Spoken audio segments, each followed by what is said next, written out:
Bonjour à tous, nous sommes aujourd'hui avec Anas Patel pour parler de la finance islamique.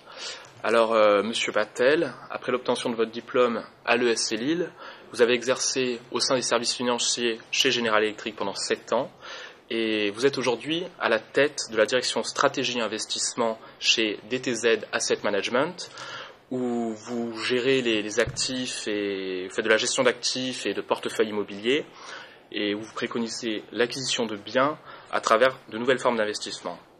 Nous allons donc parler de la finance islamique, comprendre comment ça marche, en quoi se différencie-t-elle par rapport à la finance traditionnelle, celle que l'on connaît plus ou moins tous, et ensuite par la suite voir comment cette finance a-t-elle mieux résisté à la crise que les banques dites traditionnelles.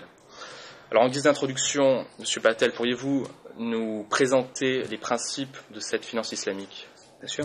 Alors, juste avant de présenter ces principes, 2 mots sur l'ESC. Juste dire qu'effectivement, j'ai en souvenir de très bonnes choses de l'ESC Lille, où j'ai fait toutes mes études à Lille entre 95 et 98. Et récemment, ayant participé au colloque organisé par l'ESC Lille, un colloque de recherche sur la finance islamique, ça m'a permis effectivement de rencontrer certaines personnes et notamment mes anciens profs, et je trouve qu'il y a une vraie dynamique de l'école qui en plus se justifie encore aujourd'hui avec les questions d'actualité. Donc félicitations à l'ESC et j'espère que tout ça va continuer. Alors pour répondre à votre question sur les principes de la finance islamique, je pense qu'elles sont claires, elles sont assez bien codifiées et facilement compréhensibles par tout le monde. Elles sont au nombre de 5 piliers, 5 principes fondamentaux de la finance islamique. La première, c'est l'interdiction de l'usure, ce qu'on appelle la riba, donc l'intérêt. Toute forme d'intérêt qui est considérée comme un surplus monétaire, un surplus d'argent. Donc l'intérêt n'étant pas qualifié de productif, l'argent sur de l'argent étant effectivement banni. Et ça, c'est un principe qui se retrouve aussi dans les grandes religions monothéistes. Deuxième pilier étant l'interdiction de tout ce qui est spéculation et aléa. Spéculation, donc pour éviter effectivement des phénomènes de dérive tels qu'on a connus aujourd'hui avec l'économie casino. Beaucoup d'économistes ont un peu plaidé sur cette cause, que l'économie aujourd'hui a une certaine dérive. Donc pas de spéculation et pas d'aléa. Incertitude dans les contrats, incertitude dans les relations d'affaires entre les différents acteurs, ce qui permet clairement de stipuler un certain nombre de choses, le prix, la désignation du produit, etc., et de façon à ce qu'on soit sûr les bases sur lesquelles on fait des transactions, et notamment dans les services financiers, qui est fondamental. Troisièmement, c'est un principe fort d'adossement des actifs par rapport aux transactions.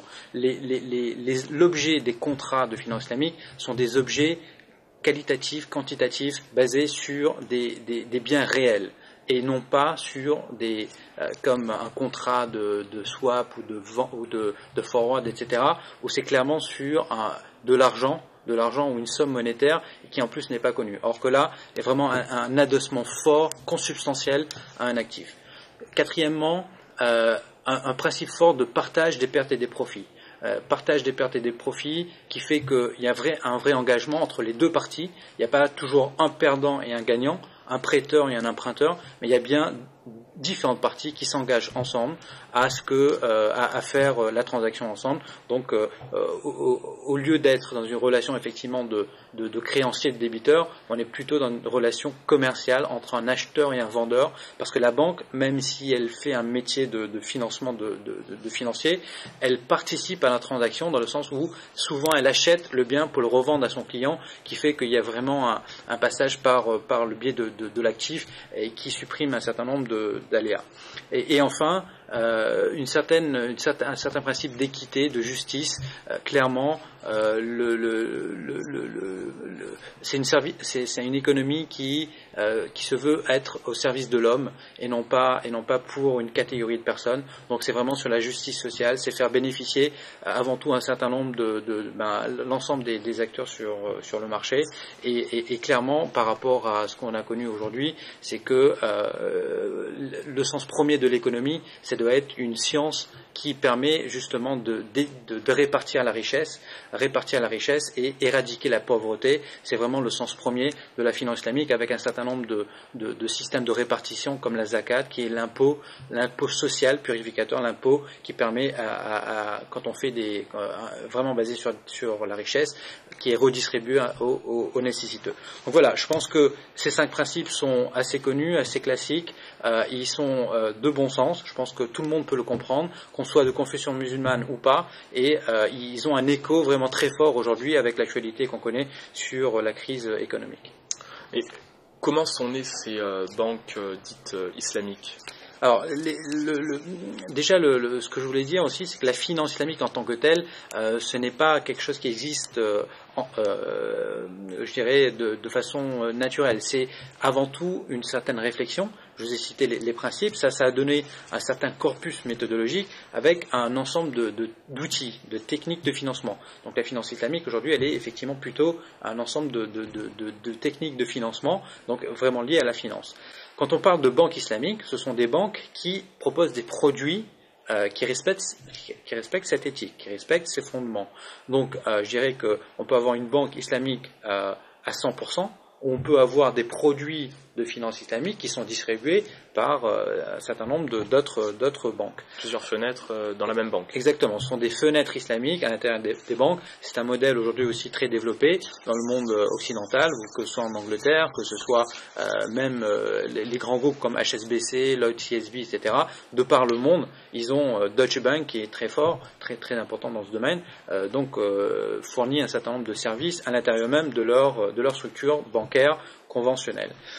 Alors, le modèle de banque islamique en tant que tel date il y a plus d'une trentaine d'années. Les premières expériences étant en Égypte, en Iran et je dirais la plus aboutie aujourd'hui, qui est toujours active, c'est la Dubai Islamic Bank. Donc dans les années 70, Dubai Islamic Bank a été mise en place, banque universelle, qui fait aussi bien service de détail pour les particuliers, mais aussi en banque d'investissement pour les professionnels.